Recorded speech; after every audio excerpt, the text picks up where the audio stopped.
Hello friends, welcome to our YouTube channel arithmetic to advance. आज के इस video में हम एसएससी सीएचएसएल 2 अगस्त 2023 शिफ्ट फर्स्ट के मैथ्स के क्वेश्चन सॉल्व करेंगे और पीडीएफ आपको टेलीग्राम चैनल पर मिल जाएगी, वहां से आप पीडीएफ डाउनलोड कर सकते हैं।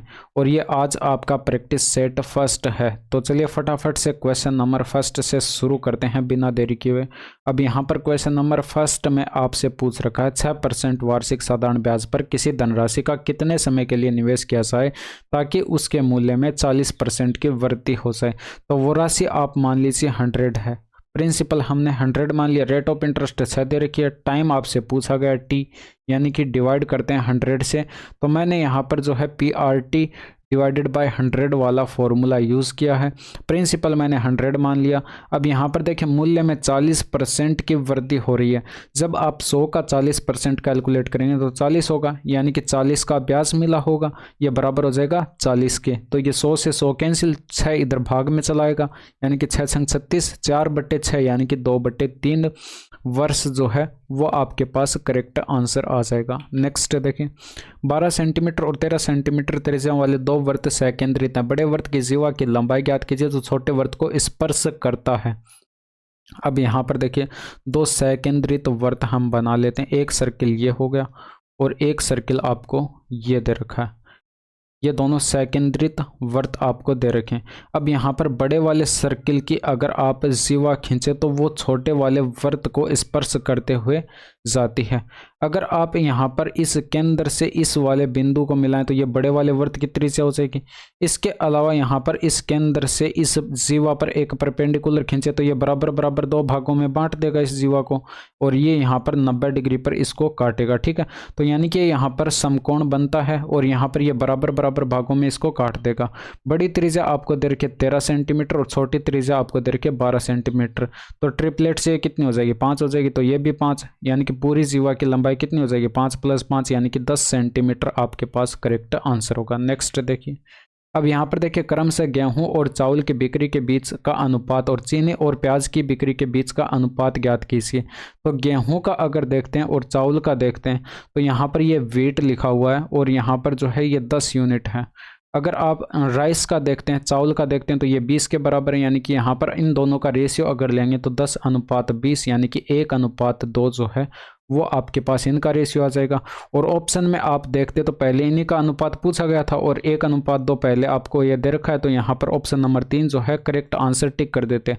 अदरवाइज दो ऑप्शन में आपको सेम दे रखा होता पहले 1:2, तो यहाँ पर आप इनका भी अनुपात कैलकुलेट कर लेते शुगर और ऑनियन का। शुगर और ऑनियन का देखते दोनों 5-5 यूनिट है, यानी कि 5:5 करते तो ये आपके पास 1:1 आता और ऑप्शन नंबर 3 करेक्ट आंसर हो जाता। नेक्स्ट देखें, अब वही क्वेश्चन यहाँ पर इंग्लिश में लिखा हुआ है, तो जो इंग्लिश मीडियम से हैं वो साथ में इंग्लिश मीडियम में भी क्वेश्चन को पढ़ सकते हैं।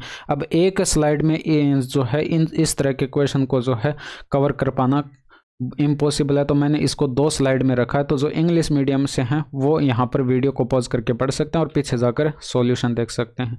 भूषण की मासिक आय आपको दे रखी है 45,000 और उसका मासिक खर्च 33,000 है। यदि उसकी मासिक आय में 22% की वृद्धि होती है जबकि उसके मासिक खर्च में 11% की वृद्धि होती है, तो उसकी नई मासिक बचत कितनी होगी? अब एक फॉर्मूला आप सभी जानते होंगे, इनकम इक्वल टू होता है एक्सपेंडिचर और प्लस में सेविंग। यानी कि इनकम इसकी दे रखी है हमें 45,000 है और यहाँ पर जो है इसका एक्सपेंडिचर भी आपको यानी कि खर्च भी आपको दे रखा है 33,000 है। तो जब आप इस 45,000 में से 33,000 घटाएंगे तो 12,000 बचेगा, यानी कि 12,000 उसकी सेविंग रही होगी। तो यहाँ पर जब इसको सॉल्व करेंगे तो 3 0 से इस 3 0 को काट दीजिए। अब यहाँ पर आगे देखिए, आगे आपसे बोला गया कि 22% की वृद्धि होती है इनकम में, यानी कि यहाँ पर 22% का इंक्रीमेंट हो गया और यहाँ पर जो है 11% का खर्च में इंक्रीमेंट हो जाता है। और सेविंग का आपको दे नहीं रखा, हम मान लेते हैं X% होता है। ठीक है, तो अब यहाँ पर मल्टीप्लाई कर दीजिए इनको। तो यहाँ पर जब मल्टीप्लाई करेंगे तो 22×5 110 का 0 आ गया हासिल, 11 22 के 88 और 11 कितना हो जाएगा? 99 हो जाएगा। और यहाँ पर 11 3 33 और 3 36 हो जाएगा और यहाँ पर ये 12x। अब यहाँ पर इसको सॉल्व कर लेंगे, आपके पास जो है x की वैल्यू आ जाएगी। यहाँ से x बराबर कितना आ जाएगा? 363 इधर घटा दीजिए, यानी कि 627 बचा और बट्टे में 12। अब यहाँ पर ये परसेंटेज में वैल्यू आएगी आपके पास, क्योंकि x को हमने परसेंटेज में माना था। अगर हम इसके फ्रैक्शन वैल्यू लिखें तो बट्टे 100 करेंगे, यानी कि 627 बट्टे 1200 हो जाएगा। यानी कि पहले सेविंग 1200 थी, यानी कि 627 से बाद में बढ़ जाएगी। तो 1200 में 627 जोड़ेंगे तो ये कितना हो जाएगा, 1827 हो जाएगा। और 1827 हो गया कितने से, 1200 से। अब यहाँ पर पहले इसकी सेविंग थी कितनी, 12,000 थी, यानी कि इसको 12,000 से गुणा कर देना है। तो जैसे ही 12,000 से गुणा करेंगे 1200 से ये 10 बार कट जाएगा और ये आपके पास 18,270 जो है आपके पास करेक्ट आंसर आ जाएगा। इसके वर्तमान सेविंग आ जाएगी। एक परिवार के 6 सदस्यों की औसत आयु 25 वर्ष है। यदि सबसे छोटे सदस्य की आयु 5 वर्ष है तो सबसे छोटे सदस्य के जन्म से ठीक पहले परिवार की औसत आयु कितनी थी। यानी कि अब वर्तमान में अगर बात करें तो 6 सदस्यों की औसत आयु 25 थी, यानी कि 25 इंटू में 6 आपके पास टोटल आयु आ जाएगी। अब यहाँ पर सबसे छोटे सदस्य की आयु 4 वर्ष अगर इसमें से घटा दें और इसके अलावा हमें यहाँ पर 4 वर्ष पीछे जाकर देखना है, तो यहाँ पर टोटल 5 ही सदस्य थे, यानी कि ये छोटे वाला सदस्य जो है 4 वर्ष पहले नहीं था, यानी कि 5 सदस्य थे और 5 सदस्य थे और हम 4 वर्ष पीछे जा रहे हैं, यानी कि 4 वर्ष ये कम हो जाएगा कितने सदस्यों में, 5 सदस्यों में। तो ये आपके पास टोटल आय आ जाएगी 4 वर्ष पूर्व उन 5 सदस्यों की। तो यहाँ पर उन 5 सदस्यों का भाग लगा देंगे, इसमें आपके पास जो है उस टाइम एवरेज आ जाएगा, यानी कि ऊपर 150 होगा और माइनस करेंगे 500 के 20 और 4 24 और बट्टे में 5, यानी कि ऊपर 126 बचेगा और बट्टे में 5, यानी कि 5 दूनी का 10 और 5 पंजे 25 और 5 दूनी का 10, यानी कि 25.2 जो है वो आपके पास करेक्ट आंसर था। सुहास एक 3.15 मीटर लंबा पेड़ और एक 11.25 मीटर ऊंची इमारत इस प्रकार अवस्थित हैं कि जमीन पर उनके आधार एक रेखास्थ हैं तथा पेड़ सुहास और इमारत के बीच में जो है स्थित है। पेड़ इमारत से 45 मीटर की दूरी पर स्थित है। इसके अलावा सुहास की आंखें पेड़ का शीर्ष और इमारत का शीर्ष एक ही पंक्ति में हैं और सुहास की आंखें 1.8 मीटर की ऊंचाई पर हैं। सुहास से कितनी दूरी पर पेड़ स्थित है, तो यहाँ पर देखिए अगर आप इस तरह से ये खींचें एक इमारत, ठीक है, तो इससे कुछ दूरी पर मान लीजिए ये सुहास यहाँ पर ये खड़ा है। अब इनके आधार जो हैं एक रेखास्थ आपको बताए गए, यानी कि अगर आप इनके आधारों को मिलाते हैं तो ये एक ही रेखा में। इसके अलावा इनके शीर्ष भी एक ही रेखा में और बीच में एक पेड़ भी आपको दे रखा है, यानी कि आप यहाँ पर मान सकते हैं ये आपके पास पेड़ हो जाएगा। यहाँ पर इनके बीच में ये एक पेड़ मान लीजिए, ठीक है, और ये आपने इमारत मानी थी, ये आपने इमारत मानी थी और ये पेड़ माना था और यहाँ पर ये सुहास। अब यहाँ पर आपको इमारत और पेड़ के बीच की डिस्टेंस दे रखी है 45 मीटर है। इसके अलावा इसकी इमारत की हाइट आपको दे रखी है 11.25 मीटर और इसकी आपको दे रखी है 3.15 मीटर और सुहास की आपको हाइट दे रखी है 1.8 मीटर। अब यहाँ पर इसको 0 लिख लीजिए, ठीक है, आगे 0 लिखने से कोई फ़र्क नहीं पड़ेगा। इन दोनों के बीच का डिफरेंस देखिए कितने का है, 11 में से 3 जाएगा 8 बचेगा और 0.15 और जाएगा ये 2.25 में से, तो ये आपके पास 8.10 बचेगा। और यहाँ पर इन दोनों का डिफरेंस देखिए, इन दोनों के बीच का डिफरेंस कितने का है, यानी कि 1 जाएगा तो 2.15 बचेगा और 0.80 और घटाएंगे तो ये 1.35, ये इन दोनों के बीच का डिफरेंस है। अब यहाँ पर देखिए ये डिस्टेंस तो आपको दे रखी थी, लेकिन सुहास और पेड़ के बीच की डिस्टेंस आपको नहीं दे रखी थी, ये आपको पूछ रखी थी। तो यहाँ पर ये x मान लीजिए। अब यहाँ पर कॉन्सेप्ट ये लगाना था आपको, ये ट्रेपेजियम बन रहा है, पूरा ट्रेपेजियम बन रहा है, तो यहाँ पर जो है इनकी हाइट का डिफरेंस जो है इनके कोरेस्पोंडिंग साइड के साथ रेशियो जो है वो समान अनुपात में होते हैं। यानी कि यहाँ पर मैं सोल्व करके लिखूँ 8.10 अपॉन 45 इक्वल हो जाएगा आपके पास यहाँ पर 1.35 और अपॉन में हो जाएगा ये x। अब यहाँ पर इसको सोल्व कर लेंगे तो आपके पास यहाँ पर देखिए पॉइंट से पॉइंट कट जाएगा, क्योंकि दोनों साइड बट्टे में 100 आएगा, 100 से 100 कट जाएगा। और यहाँ पर अगर आप इसको काटें 9 से तो ये आपके पास 90 बनेगा, इसको काटेंगे 9 से तो ये 5 बनेगा। इसके अलावा यहाँ पर जो है 9 से इसको काटेंगे ये 10 बन जाएगा, और यहाँ पर जो है इसको 9 से काटेंगे तो 15 नमा 135 होता है, यानी कि ये 15 आ जाएगा। अब यहाँ पर तिरछा गुणा करा दीजिए, 10x बराबर कितना आएगा 15 पंजे 75, यानी कि x बराबर कितना आ जाएगा 75/10, यानी कि यहाँ पर एक स्थान पर दशमलव लगा दीजिए, 7.5 आपके पास करेक्ट आंसर होगा। नेक्स्ट देखिए, एक निश्चित धनराशि 1 वर्ष 9 माह की अवधि के लिए 10% वार्षिक चक्रवर्ती दर से ऋण पर दी गई थी। यदि चक्रवर्ती ब्याज 1460 है तो ऋण दी गई धनराशि ज्ञात कीजिए। अब यहाँ पर देखिए 10% आपको ये दे रखी थी वार्षिक चक्रवर्ती ब्याज पर, ये दर दे रखी थी, ठीक है। तो 1 वर्ष के लिए कितनी दे रखी है, 1 वर्ष के लिए आपको 10% रेट ऑफ इंटरेस्ट दे रखी है। इसके अलावा 9 माह का अगर हम कैलकुलेट करें, 9 माह की रेट ऑफ इंटरेस्ट कैलकुलेट करें तो ये 10 वार्षिक थी, यानी कि इसमें 12 का भाग लगाएंगे तो ये 1 माह की आ जाएगी।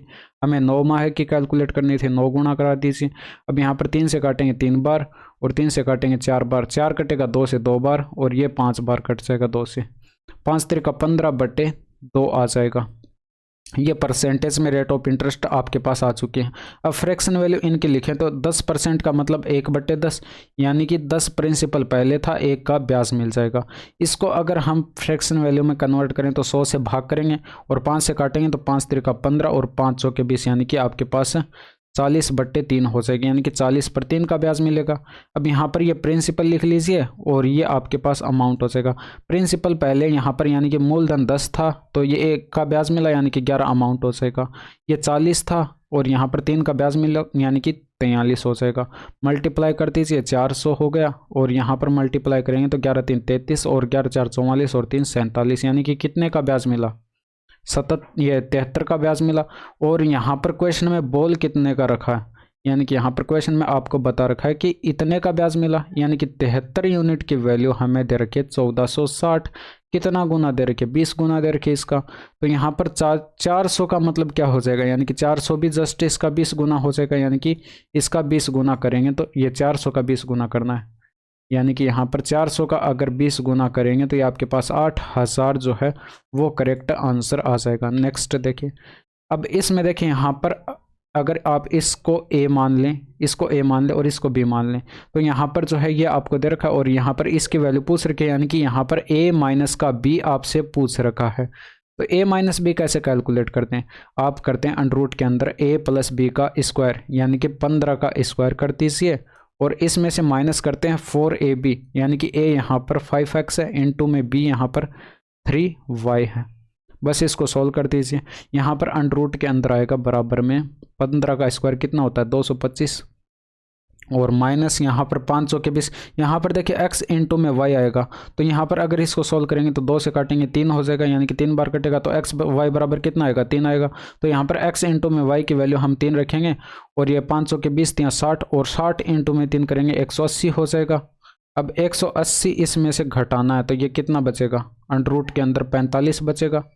अब 45 को क्या लिख सकते हैं, 9 इंटू में 5 लिख सकते हैं, 9 का वर्गमूल हो जाएगा 3 अंडर रूट 5 करेक्ट आंसर आ जाएगा। नेक्स्ट देखिए, कोट थीटा बराबर ये तो कोसेक स्क्वायर थीटा बराबर बताना था। सिंपल सा आपको एक फॉर्मूला याद रखना था कि cosec square theta minus cot square theta बराबर होता है 1 के। तो यहाँ से कोसेक स्क्वायर थीटा बराबर 1 प्लस कोट स्क्वायर थीटा हो जाएगा, और यहाँ पर कोट का स्क्वायर करके लिखना, यानी कि 1 प्लस इसका स्क्वायर करेंगे तो 81/17 का स्क्वायर 289, यानी कि 289।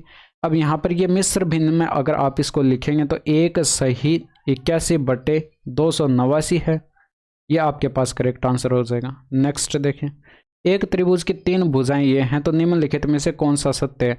तो यहाँ पर ये CCL में भी क्वेश्चन काफ़ी बार पूछा गया है। यहाँ पर देखिए आप ये 24 इन दोनों का योग कर लीजिए, 24 प्लस का 9, और इन दोनों का डिफरेंस करेंगे 24 माइनस का 9। तो ये जो तीसरी भुजा है वो इन दोनों के योग से तो छोटी होगी और इन दोनों के अंतर से बड़ी होगी। तो यहाँ पर ये कितना हो जाएगा 33 हो जाएगा, और इन 33 से ये छोटी होगी, और यहाँ पर जो है इनका अंतर 15 हो जाएगा, 15 से बड़ी होगी। ऐसा कुछ आपको इस ऑप्शन नंबर फर्स्ट में दे रखा है, 15 से तो बड़ी होगी, यहाँ पर यही लिखा हुआ है 15 से बड़ी होगी, और 33 से छोटी होगी, यानी कि 33 से छोटी है। तो option number first correct answer था। जीनत और नसरीन 1.2 किलोमीटर की एक वर्ताकार दौड़ में भाग लेती हैं। वे एक ही बिंदु से एक ही समय पर क्रमशः 18 किलोमीटर पर आवर और 27 किलोमीटर पर आवर की चाल से दौड़ शुरू करती हैं। यदि वे एक ही दिशा में दौड़ रही हैं तो वे कितने समय के बाद पहली बार प्रारंभिक बिंदु पर मिलेंगी। यानी कि आपको दे रखा है कि ये वर्ताकार पथ पर दौड़ रही हैं, जीनत और नसरीन, यानी कि ये एक ही दिशा में दौड़ रही हैं। तो यहाँ पर जो है एक ही दिशा में जब ये दौड़ रहे हैं तो यहाँ पर इनकी रिलेटिव स्पीड जब कैलकुलेट करेंगे तो इन दोनों का अंतर हो जाएगा, यानी कि 27 में से माइनस करेंगे 18 तो इन दोनों का डिफरेंस कितने का आएगा, 9 का आएगा। यानी कि 9 किलोमीटर पर आवर जो है इनकी रिलेटिव स्पीड होगी। और डिस्टेंस कितनी थी, 1.2 किलोमीटर की थी। इसको डिवाइड करेंगे रिलेटिव स्पीड 9 से तो ये आपके पास टाइम आ जाएगा जितने टाइम पर वे मिलेंगे। बट ये टाइम घंटे में आएगा आपके पास, यहाँ पर पॉइंट हटाएंगे तो बट्टे में 0 आ जाएगा। ये टाइम आपके पास घंटे में आएगा। मिनट में कन्वर्ट करने के लिए आप क्या करेंगे, 60 से इसको गुणा कराएंगे। 30 से काट दीजिए, 2 बार कटेगा। 30 से 3 बार कटेगा, 3 से ये 4 बार कटेगा, 4 दूनी का 8 आंसर आ गया। यानी कि 8 मिनट के बाद जो है वे परस्पर मिलेंगे। अब यहाँ पर देखिए x + 1/x बराबर 7 दे रखा है तो इसका मान बताना था। ये तो सिंपल था, 7 का स्क्वायर कर दीजिए और माइनस कर दीजिए इसमें से तो यानी कि 49 - 2 करेंगे 47 आंसर।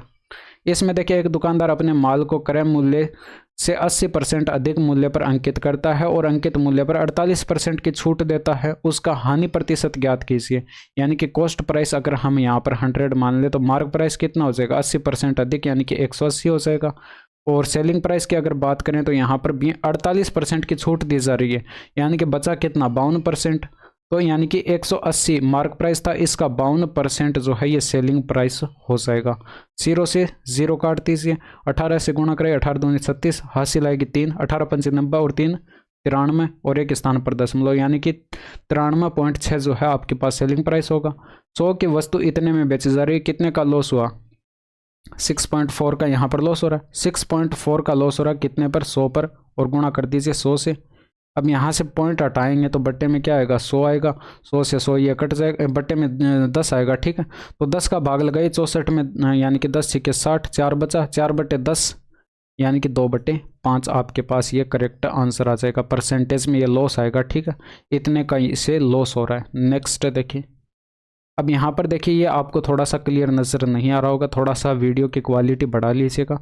यहाँ पर देखिए यदि वहाँ कुल 2000 पुरुष पर्यटक और 15,000 महिला पर्यटक थे तो यहाँ पर 25 से 35 आयु वर्ग के पुरुष पर्यटकों की संख्या और 45 से 60 आयु वर्ग के महिला पर्यटकों की संख्या का अनुपात क्या है। तो अगर हम बात करूं यहाँ पर कुल पर्यटक कितने थे तो यहाँ पर ये 2000 और ये 1500 को जोड़ दीजिए, यानी कि पर्यटक को इंग्लिश में बोलते हैं विजिटर्स, यानी कि टोटल विजिटर्स कितने हुए, 3500 हैं।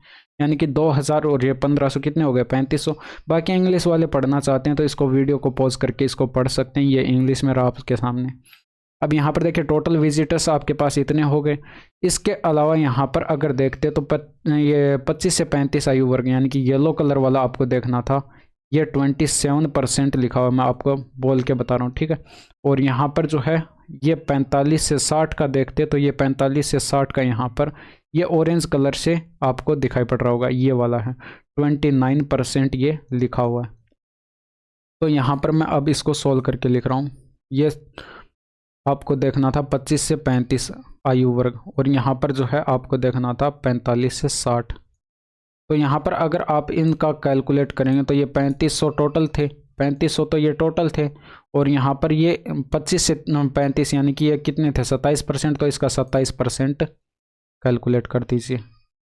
और इसके अलावा यहाँ पर देखते तो 25 से 35 इसके अंदर 60% पुरुष थे और 40% महिला थी। आपको यहाँ पर जो है पुरुष पर्यटकों की देखनी थी, यानी कि पुरुष पर्यटक 60% थे तो इसका 60% कैलकुलेट करिए। इसके अलावा यहाँ पर अगर देखेंगे तो 3500 टोटल थे और इनका 29% थे ये, ठीक है, तो ये 29% कैलकुलेट कर लेंगे।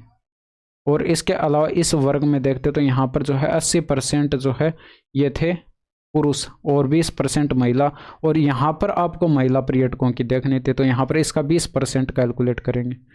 अब यहाँ पर रेशियो पूछा गया था, यानी कि यहाँ पर रेशियो का चिन्ह लगा दीजिए। 3500 से 3500 कट जाएगा और 100 से 100 कट जाएंगे और 20 से ये 60 कटेगा 3 बार, 27 या 81 हो जाएगा और ये 29 अनुपात आ जाएगा। नेक्स्ट देखिए, अब इसमें देखिए, यदि 24 सेंटीमीटर ऊंचाई वाले एक लंबवर्तीय शंकु के आधार के परिधि है तो शंकु का आयतन बताना था। तो शंकु के आधार के परिधि यानी कि 2 पाई आर बराबर आपको दे रखा था 42 पाई दे रखा था। तो यहाँ पर ये पाई से तो पाई कट जाएगा, 2 से काटेंगे तो ये आर बराबर 21 आ जाएगा, यानी कि त्रिज्या आ गई। आयतन पूछा गया था 1/3 पाई आर स्क्वायर एच, इसका फॉर्मूला होता है यानी कि 1/3 इंटू में 22/7 इंटू में आर का स्क्वायर यानी कि 21 इंटू में हाइट आपको दे रखी थी ये एच 24 दे रखी थी। तो यहाँ से 7 त्रिका 21 खत्म। यहाँ से अगर यूनिट डिजिट से देखें तो 2 और इंटू में 1 यानी कि 2 और 4 दूनी का 8 यानी कि यूनिट डिजिट आपके पास यहाँ पर 8 आएगा। और 8 एक ऑप्शन में दे रखा है यूनिट डिजिट, आंसर टिक कर देते आगे बढ़ जाते। एक बेईमान दुकानदार क्रय मूल्य पर अनाज बेचने का दावा करता है, लेकिन वह 1 किलो के बाट के स्थान पर 920 ग्राम के बाट का उपयोग करता है। उसका प्रतिशत लाभ ज्ञात कीजिए। अब यहाँ पर देखिए, उसको तोलना कितना था 1000 ग्राम, तोला उसने कितना 920 ग्राम, कितने का प्रॉफिट हुआ यहाँ पर देखिए 80 ग्राम का प्रॉफिट हुआ ना, यहाँ पर 80 ग्राम का प्रॉफिट हुआ, कितने पर 920 पर, गुणा कर दीजिए 100 से, तो ये आपके पास प्रॉफिट परसेंटेज आ जाएगा। 0 से 0 कट जाएगा, 4 से काटेंगे 2 बार, 4 से काटेंगे 2300 के 92 होता है। यानी कि यहाँ पर 200 के अंदर अब भाग लगाना है 23 का, तो 23 का भाग लगाएंगे तो 23 8 184, 23 नंबर 207 तो ज़्यादा चला जाएगा, तो 23 8 184 यानी कि भाग गया 8 बार, 2 ऑप्शन ये खत्म। इसके अलावा यहाँ पर शेषफल कितना बचेगा 184, 16 शेषफल बचा, पॉइंट लगाएंगे, उतारेंगे 0, 160 और 23 7 161 होता है, यानी कि लगभग में आपके पास ये आंसर आएगा, एग्जैक्ट तो नहीं आएगा, यानी कि 8.70 के लगभग आंसर आएगा और ऑप्शन नंबर 4 करेक्ट आंसर हो जाता है। नेक्स्ट देखिए, इनका तृतीय समानुपाती बताना था, यानी कि समानुपाती तृतीय समानुपाती सी मान लीजिए, ये ए है और ये बी है, तो फॉर्मूला होता है B² A यानी कि 45 इंटू में 45 और बट्टे में 25। अब देखिए 5 5 25 यानी कि 5 5 2 बार लिखा हुआ मल्टीप्लाई में, यानी कि 5 से 1 5 से तो ये कट जाएगा 9 बार, 1 5 से ये कट जाएगा 9 बार, 9 9 81 आपके पास करेक्ट आंसर हो जाएगा। नेक्स्ट देखिए, ए एक काम को 15 दिनों में पूरा कर सकता है, बी उसी काम को 25 दिनों में पूरा कर सकता है, वे 5 दिनों तक एक साथ मिलकर जो है उसी काम को करते हैं। शेष काम ए और सी द्वारा 4 दिनों में पूरा किया जाता है, सी अकेले उसी काम को कितने दिनों में पूरा कर सकता है। यहाँ पर देखिए ए जो है 15 दिन में कर सकता है, बी 25 दिन में, तो एलसीएम लेंगे तो इनका एलसीएम 75 आ जाएगा, यानी कि इसकी एफिशिएंसी 5 यूनिट और इसकी एफिशिएंसी 3 यूनिट। क्वेश्चन में बोला गया कि ए और बी जो है एक साथ मिलकर 5 दिन तक कार्य करते हैं, इसके अलावा जो शेष काम बचता है वो ए और सी द्वारा मिलकर जो है 4 दिनों में पूरा किया जाता है, तो ये बराबर टोटल वर्क यानी कि 75 के हो जाएगा। अब यहाँ पर एफिशिएंसी रख दीजिए, ए की एफिशिएंसी 5, इसकी 3, इसकी 5, तो यहाँ पर इसको सोल्व करेंगे 5 3 8 5 40 हो जाएगा, और ये 500 के 20 20 इसमें ऐड करेंगे 60 60 इधर करेंगे माइनस, यानी कि 15 बचेगा इधर बराबर में, और ये 4 सी इधर आएगा, ठीक है, तो सी बराबर कितना आ जाएगा 15/4, ये इसकी एफिशिएंसी आ जाएगी। ये आपका काम है सोल्व करना, ठीक है। तो यहाँ पर सी की एफिशिएंसी इतनी आ चुकी है। अब सी अकेला काम करेगा पूरा कितना 75 यूनिट का, और इसकी एफिशिएंसी से भाग कर देंगे, यानी कि 15/4 से इसको भाग कर दीजिए, 15 से काटेंगे 15 5 75, 4 बट्टे के बट्टे में ऊपर जाकर 5 से मल्टीप्लाई होगा, यानी कि 20 दिन जो है सी को टाइम लगेगा। नेक्स्ट देखिए, इसमें देखिए किस कॉलेज में वाणिज्य में सबसे कम छात्र हैं, तो यहाँ पर वाणिज्य में देखना था, और यहाँ पर सी कॉलेज में आपको सबसे कम छात्र नज़र आ रहे होंगे, यानी कि सी जो है वो आपके पास करेक्ट आंसर था। बाकी इंग्लिश वाले जो है यहाँ से इसको पढ़ सकते हैं। नेक्स्ट देखिए, अब इसमें देखिए 6 सेंटीमीटर त्रिज्या वाले एक वृत्त के बिंदु ए पर एक स्पर्श रेखा ए बी केंद्र ओ से होकर एक रेखा से बिंदु बी पर मिलती है। यदि ओ बी बराबर 10 सेंटीमीटर है तो ए बी की लंबाई ज्ञात कीजिए। अब यहाँ पर एक सर्किल बना लेते हैं, और यहाँ पर इसके केंद्र से कोई एक रेखा होकर जाती है, वो मान लीजिए ये है। इसके अलावा यहाँ पर इस वृत्त के ऊपर मान लीजिए कोई एक स्पर्श बिंदु है, और उस स्पर्श बिंदु से जो है स्पर्श करते हुए कोई एक रेखा जाती है, स्पर्श रेखा जाती है, और वो यहाँ पर जो है आपस में जहाँ पर काटती हैं वो बिंदु आपको बी दे रखा है, और ये ए स्पर्श बिंदु दे रखा है, और इसके अलावा यहाँ पर इस स्पर्श बिंदु से केंद्र को मिलाते हैं तो यहाँ पर ये 90 डिग्री का कोण बनता है केंद्र और स्पर्श रेखा के बीच में। तो ये समकोण त्रिभुज बन गया। त्रिज्या आपको 6 दे रखी थी और ये केंद्र O यानी कि O भी आपको ये 10 सेंटीमीटर दे रखी थी। तो ये 6 है और ये 10 है। तो ये आपके पास ट्रिपलेट से ट्रिपलेट बनता है 3 4 5 का। तो यहाँ पर ये 4 दूनी का 8 हो जाएगा, यानी कि आपके पास करेक्ट आंसर हो जाएगा। हालांकि आप जो है अगर ट्रिपलेट नहीं याद है तो पाइथागोरस प्रमेय से भी इसको कैलकुलेट कर सकते हैं। इसमें देखिए 2 कॉमन लेकर आप इधर पहुंचा दीजिए बट्टे में, यानी कि यहाँ से x प्लस का 1/x कितना बच जाएगा, ये आपके पास 5/2 के बराबर हो जाएगा। अब इसको सोल्व करेंगे आप ऊपर, तो ये आपके पास एक्स क्यूब ये देखिए x cube plus 1/x cube लिखा हुआ है, यानी कि 5/2 का होल क्यूब करेंगे और इसमें से माइनस करेंगे 3 इंटू में 5/2 और प्लस में ये 2 लिखा हुआ है। बस इसको सोल्व कर देना है। तो ये 125 और बट्टे में 8 और माइनस का 5 3 15 बट्टे में 2 और ये प्लस में 2। तो इनका एलसीएम आपके पास 8 आएगा और ऊपर यहाँ पर 125 और ये माइनस का 15 चौके 60 हो जाएगा और ये 8 दूनी का 16 हो जाएगा प्लस का 16। इसमें ऐड करेंगे तो ये आपके पास कितना बनेगा 141 बनेगा और माइनस 60/8 यानी कि 81/8 जो है वो आपके पास करेक्ट आंसर आ जाएगा। नेक्स्ट देखें, इसमें देखिए इसको सोल्व करेंगे तो आप यहाँ पर क्या करिए तिरछा गुणा करा दीजिए। इस तरह से इसको ऊपर गुणा करा दीजिए और इसको इसके साथ ऊपर गुणा करा दीजिए और नीचे वालों को आपस में गुणा करा दीजिए, एलसीएम आ जाएगा इनका। ठीक है, तो इसको सोल्व करके लिखें तो ऊपर आपके पास क्या आएगा कोस थीटा और इनटू में आएगा सेक थीटा और प्लस का 1 और प्लस में आएगा कोस थीटा और इनटू में आएगा सेक थीटा और ये माइनस का 1 और ये बट्टे में आपके पास यहाँ पर जो है इन दोनों का मल्टीप्लिकेशन यानी कि सेक थीटा और ये माइनस का 1 और इनटू में सेक थीटा और ये प्लस का 1। अब यहाँ पर ऊपर आप इसको सोल्व करेंगे तो आप यहाँ पर जानते होंगे कि सेक थीटा बराबर क्या होता है, सेक थीटा बराबर होता है 1/कोस थीटा। अब यहाँ पर ये 1/कोस थीटा होता है तो इसको मल्टीप्लाई करेंगे तो कोस थीटा से कोस थीटा कट जाएगा, यानी कि क्या आएगा 1 आएगा और प्लस में कोस थीटा 1 से मल्टीप्लाई होगा तो कोस थीटा आएगा, यानी कि 1 प्लस कोस थीटा आ जाएगा। इसी तरह से यहाँ पर ये कोस थीटा सेक थीटा से मल्टीप्लाई होगा तो ये 1 में कोस थीटा था, यानी कि कोस थीटा से कोस थीटा कैंसिल 1 आएगा और ये -1 से मल्टीप्लाई होगा कोस थीटा, यानी कि माइनस का कोस थीटा आएगा। बट्टे में यहाँ पर देखिए अगर आप यहाँ पर देखेंगे बट्टे में तो ये आपके पास a + b a - b लिखा हुआ है, यानी कि ये यहाँ पर बनेगा सेक स्क्वायर थीटा -1, क्योंकि a² - b² का फॉर्मूला यहाँ पर लगेगा और हम जानते हैं कि sec square theta sec square theta -1 बराबर होता है tan स्क्वायर थीटा के। तो यहाँ पर बट्टे में हम इसकी जगह पूरे की जगह लिखेंगे tan स्क्वायर थीटा। ऊपर देखिए कोस थीटा से कोस थीटा कैंसिल, 1 और 1 कितना बनेगा 2 बनेगा और बट्टे में tan square theta 1/tan square theta किसके बराबर होता है कोट स्क्वायर थीटा के बराबर होता है। तो यहाँ पर 2 के मल्टीप्लाई में लिख देंगे हम यहाँ पर कोट स्क्वायर थीटा, तो ये कोट स्क्वायर थीटा आ गया। नेक्स्ट देखिए, अब इसमें देखिए निम्नलिखित में से कौन सी संख्या जो है 11 से विभाज्य नहीं है, तो 11 का डिविजिबिलिटी रूल चेक करना था और यहाँ पर कौन सी संख्या नहीं है 11 से विभाज्य वो बतानी थी। तो 3 1 4 हो गया, 6 4 10 और 4 14 हो गया। 14 में से माइनस करेंगे 7 5 12 और 2 14, यानी कि 0 बच रहा है तो ये 11 से डिविजिबल है, यानी कि लास्ट में 0 ये अंतर डिफरेंस आपके पास 0 आ रहा है तो 11 से डिविजिबल है।